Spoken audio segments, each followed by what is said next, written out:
Bueno, muy bien, nos visita el presidente de la Cámara de Diputados de la provincia, Antonio Fatti, ex gobernador también. ¿Qué tal, Antonio? ¿Cómo va? Muy bien, un gusto, Pablo. Bueno, el viernes estuvo el presidente aquí en la provincia de Santa Fe, fue a Carcanía directamente, no pasó por Rosario, no tiene por qué pasar, digamos, estaba en una inauguración o en la reapertura, en rigor, la puesta en marcha de lo que esperemos en algún momento llegue a dar los 400 puestos de trabajo que se hablaron. Por ahora hay gente que está condicionando la planta, acomodando los tantos, e hizo un discurso en el que le reprochó al gobierno de Santa Fe no adherir al régimen de las ART. Lo recordamos para meternos en tema, evitar no yo tener que traspolar lo que dijo el presidente, y hablamos del asunto. ¿Cómo no?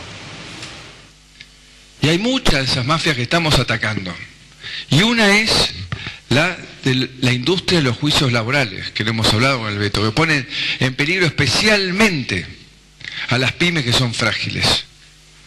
Y lamentablemente, gobernador, Santa Fe es la única provincia grande que no ha adherido a la ley de RT, que ha tenido ya un éxito enorme en Córdoba, en Buenos Aires, en Mendoza. Y necesitamos que tener el SECLO, necesitamos tener todas las herramientas que nos permitan defendernos de eso, defendernos para que cuidemos el empleo de todos los argentinos y además que otros que están por entrar no tengan miedo.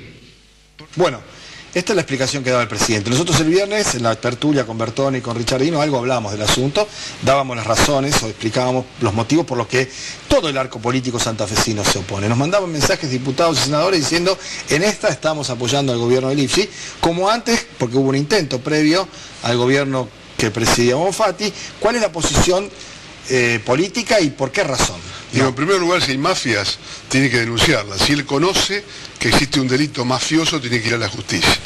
Si hay excesos, hay que estudiar las causas de esos excesos. Acá siempre se trata de atacar las consecuencias y no las causas. A ver, le habla al médico. Si yo tengo un paciente con una infección, la infección produce fiebre. No, si yo, únicamente intento bajarle la fiebre, la infección va a seguir, y cuando le dejo de dar el antipirético, o sea, bajar la fiebre, la infección sigue y vuelve a haber otra vez fiebre. Hay que darle un antibiótico para terminar con la infección, no va a haber más fiebre. En esto es lo mismo. ¿Por qué hay tantos juicios en Santa Fe o en todo el país? ¿Por qué hay juicios? Hay juicios porque las ART, que son un negocio privado, no le reconoce a los trabajadores enfermedades profesionales y le paga lo mínimo posible cuando ocurre un accidente. O sea, en lugar de hacerse justicia, que se pague lo que corresponde, siempre se va en menoscabo del trabajador. Entonces el trabajador, cuando no reconoce una enfermedad profesional o determinado accidente, obviamente recurre a la justicia para saldar su problema. ¿Qué es lo otro que se está haciendo acá con esta ley de ART? Se genera una sola junta médica. Imagínense un trabajador de Rufino o de Tostado que tenga que hacer una demanda. Tiene que venir a Rosario, pagarse el hotel, contratar una abogada de la matrícula. Sí, después nuevamente ir, volver, tantas veces. Y termina perdiendo lo que le Entonces, ¿qué es lo que se está haciendo? Ir en contra de los derechos del trabajador. Y lo que no sabe el presidente es que Santa Fe es la única provincia que tiene los comités de salud y seguridad en el trabajo. Entonces lo que pretendemos con esto, como así las comisiones tripartitas, cuatripartitas, el trabajo decente, es prevenir las enfermedades, prevenir los accidentes de trabajo, en un acuerdo entre trabajadores y empresarios para ir mejorando en forma paulatina las condiciones de trabajo. Yo le desafío al presidente que instale por ley en el país, como lo tiene Brasil, Estados Unidos, Alemania, Francia, Inglaterra y los países más avanzados del mundo, los comités mixtos de salud y seguridad del trabajo. ¿Eso está funcionando en Santa Fe desde cuándo? Desde el gobierno de Hermes Wiener. Bien, ¿y cuál es el resultado en cuanto a la litigiosidad? ¿Se ha evitado, ha bajado? Disminuye, han crecido enormemente las posibilidades de las condiciones de trabajo, mejorar las condiciones de trabajo. Esto está reconocido tanto por la CGT como por los empresarios. Claro, lo que llama la atención, en realidad nos llama la atención porque va en una línea que es la del rumbo que fijaba el presidente en el acto del 9 de julio, ¿no? Decía, vamos por ese rumbo, atravesando pero siempre es atacar al más débil, siempre a costa del más débil. Entonces, si hay algo que tenemos que proteger, siempre es al más débil. Yo escuchaba esta mañana por radio un papá que se quejaba porque su hijo puede llegar a perder sus estudios en el Politécnico, en el Superior de Comercio, que están en huelga. Entonces, claro, la Nación le da 15% de incremento salarial y dice no hay más. Es fácil decir esto. Ahora Santa Fe dio cláusula gatillo. Si la inflación es 25 va a ser el 25. Si es del 30 va a ser el 30. Si es del 28 va a ser el 28. La Nación acaba de recortar A los dos hospitales de Reconquista y el Iturraspe de Santa Fe son hospitales que están saliendo entre 1.800 y 2.000 millones de pesos. En su oportunidad Lichi les pidió una ayuda, le dijeron 200 millones para cada uno de los hospitales. Le dieron 100 y 100, y no le dieron más. Los otros 100 ya le dijeron que no vienen. Pero mientras tanto Rosario tiene 21.000 historias clínicas más en los últimos meses. Sale 100 millones de pesos atender a esos pacientes. Claro, la gente que ya no puede pagar ni la universidad porque perdió el empleo. Correcto. Y puede pagar una prepaga para el hospital público. Digo, esta es la diferencia de un gobierno que piensa en la gente, de un gobierno que piensa en la especulación y los que hacen negocio con la LEVAC, con la timba financiera, con el dólar. Esta es la enorme diferencia de Santa Fe y de Rosario con el gobierno nacional.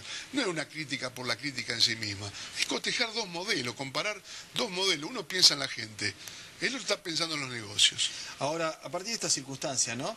Es como la opinión pública, quien recibe los servicios por parte del Estado, empieza a generar efectivamente una masa crítica, ¿no? De ver cuáles son esas diferencias de las que estamos hablando, porque es evidente. Y esto ocurrió, está bien, hace un año, fue hace un año, no es ahora, ¿sí? Hubo un respaldo parlamentario en las elecciones, ¿no?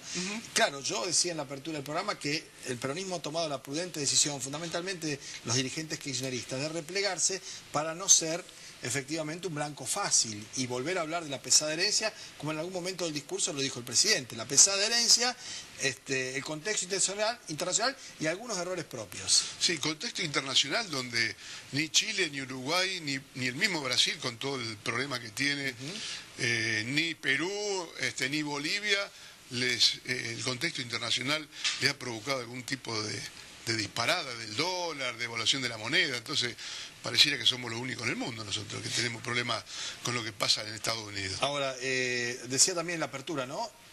Va a haber un pedido de los diputados para saber qué pasa con la plata que el Estado Nacional debería darle a Santa Fe por el fallo de la Corte. Bueno, a ver, la cifra siempre cada vez se va corriendo más. Sí, ahora dicen que son 70.000. Y claro, porque 55 era el año pasado. Claro. Ahora estarán 70.000 millones. En 6 meses tenemos más del 15% de inflación. El 31 de marzo se venció la propuesta que el propio gobierno dijo que había puesto como fecha para saldar la deuda a Santa Fe y hacerle una propuesta. Ahora, si la propuesta es pagarnos con obras de jurisdicción nacional, es como que yo le pido prestada la plata para hacer las obras con la propia plata del otro. Sí, con mi tarjeta de crédito. Claro, o sea, yo le voy a pagar la deuda con la ruta 33, 34 y 11, que son nacionales, o con el puente Santa Fe, Santo Tomé, que son nacionales, que le corresponde a la nación hacerla, pero le voy a pagar con su plata. Es un chiste esto. No resiste nada, ni siquiera un tribunal de cuentas puede aceptar estas cosas. ¿Puede pasar que la legislatura sancione una ley en donde se determine que no se le remita, por ejemplo, al Registro Nacional de Cargas, creo que es el que manda la corriente eléctrica o la electricidad acá, el importe de esa factura grande que tiene que pagar la provincia por comprar la luz? Y se vaya descontando la deuda? Digo, ¿hay alguna manera de cobrársela? Muy difícil. Mire, nosotros lo intentamos en el gobierno de Cristina, cuando Debido nos convoca una vez, convoca a todas las provincias a decirnos paren el incremento de la luz. Y nosotros le dijimos, bueno, ya tenemos insumos que comprar, la EPE se tiene que seguir modernizando, estaba dado el incremento salarial, no recuerdo si era el 28%. Bueno, ¿cuánto es eso? 1.000 millones de pesos. Bueno, muy simple, dice, nosotros le vamos a dar 1.000 millones de pesos de alguna forma. Cuando esperamos un tiempo y no vinieron esos 1.000 millones, dijimos, no le paguemos. Bueno, después a cobrar con intereses, punitorios. Digo, es muy difícil, la nación tiene la sartén por el mango. Bueno, vamos a ver qué pasa cuando se conozca eso, cuando haya, suponemos, en algún momento una propuesta por parte del Estado Nacional, ¿no? Ojalá que sea así, que no tengamos que ir nuevamente a la Corte, pero que sea una propuesta que sea atendible para que los santafesinos podamos disponer de ese dinero para tantas obras que seguimos necesitando. Muchísimas gracias por venir, Antonio. Gracias a usted como siempre, Palú. Nos vamos a ir a la pausa, cuando volvamos tenemos el tramo final del programa, ya venimos.